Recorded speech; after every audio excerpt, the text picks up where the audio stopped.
कितना मधुरतम है प्रभु तेरे आंगन में वास करना, कितना मधुरतम है।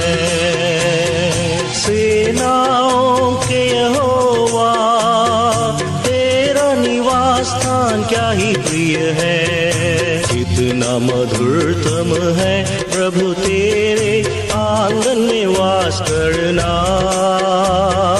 कितना मधुरतम है।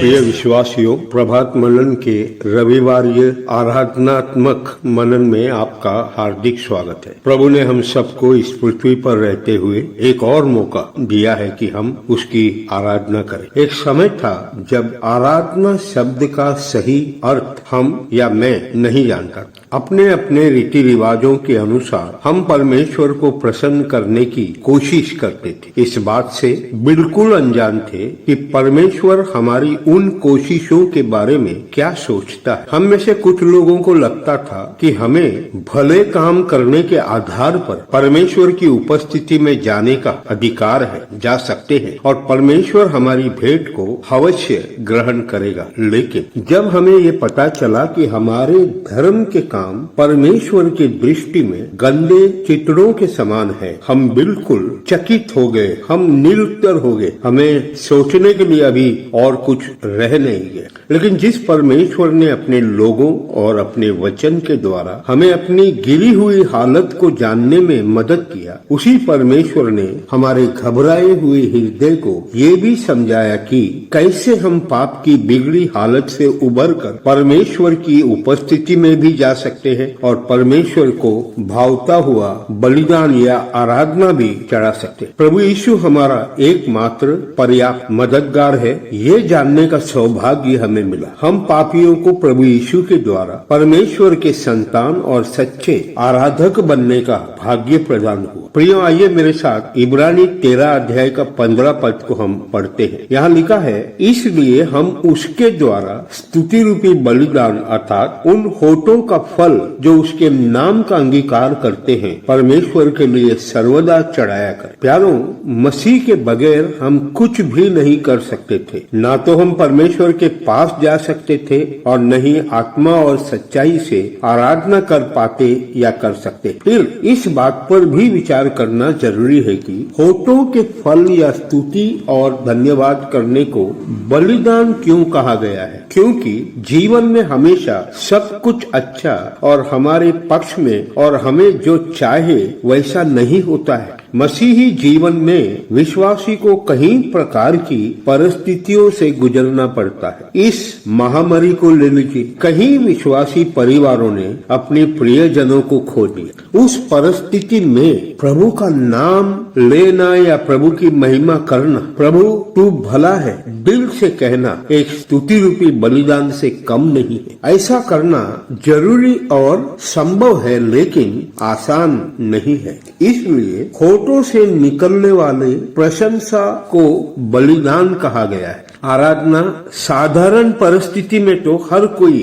धन्यवाद, स्तुति, जय जयकार करता ही है। मुझे अच्छी तरह से याद है कि एक भाई शुक्रवार या शनिवार के दिन उसका बेटा बीमार होने के कारण मर गया। परिस्थिति ऐसी थी कि हम उसके फ्यूनरल, उसके गाड़ी जाने के समय उस भाई के पास भी नहीं जा पाए। आजकल के जैसे मोबाइल फोन का समय नहीं था। हम सब उस भाई और उसके परिवार की मनस्थिति के विषय में प्रार्थना कर रहे थे, प्रभु उनको अनुग्रह दे, उनको ताकत दे। रविवार के दिन जब उस भाई को हमने मंडली में देखा तो कम से कम मैं तो काफी प्रभावित हुआ और उस भाई ने उस दिन रोते हुए धन्यवाद की। मैं आपको सच कहता हूँ, वो आराधना में एक सुगंधदायक भेंट की खुशबू थी। हर भक्त को कम से कम एक मौका तो मिलता ही है अपने आराधना की गहराई का सबूत देने के लिए। इब्राहिम को भी मिला था, पौलुस और परमेश्वर के अनेक सेवकों को अलग अलग प्रकार से आराधना की गहराई और सच्चाई का साबित करने का मौका मिला। रोमियो 12 के 1 में भी तो यही कहा है, अपने शरीर को जीवता बलिदान करके चढ़ाओ।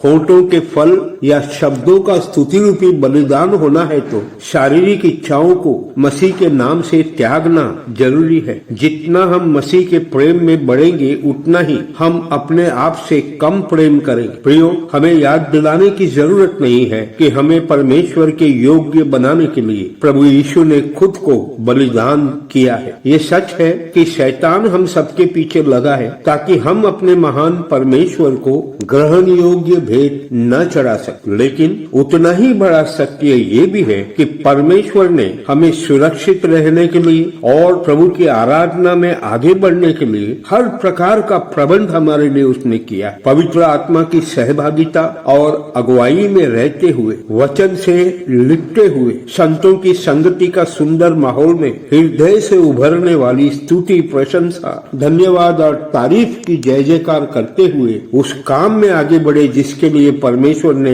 हम मनुष्यों को बनाया। आराधना के संबंध में हर तैयारी आदर और भय भक्ति के साथ हो तो निश्चित रूप में आत्मा और सच्चाई में प्रभु तक पहुंचेगी, प्रभु को भाएगा और हमारा जीवन सफल, हमारी आराधना प्रभु को अच्छी लगे। तो प्रभु हमारी सहायता करे कि आज इन सब विचारों से अपने मन को भर कर प्रभु ने जो किया है उसके लिए धन्यवाद करे और जो कुछ भी हमारे जीवन में आराधना बिगाड़ने के लिए हमारे बीच में आती हो उस चीज को बिना हिचकिचाहट के प्रभु के चरणों के पास समर्पित करके प्रभु की आराधना स्तुति में आगे बढ़े। प्रभु के नाम की स्तुति हो, जय जयकार हो, जय मसीह। परमेश्वर का मैं मंदिर हूँ और इसलिए आनंदित हूँ। स्तुति रूपी बलिदान मसीह के द्वारा निरंतर चढ़ाता रहूं।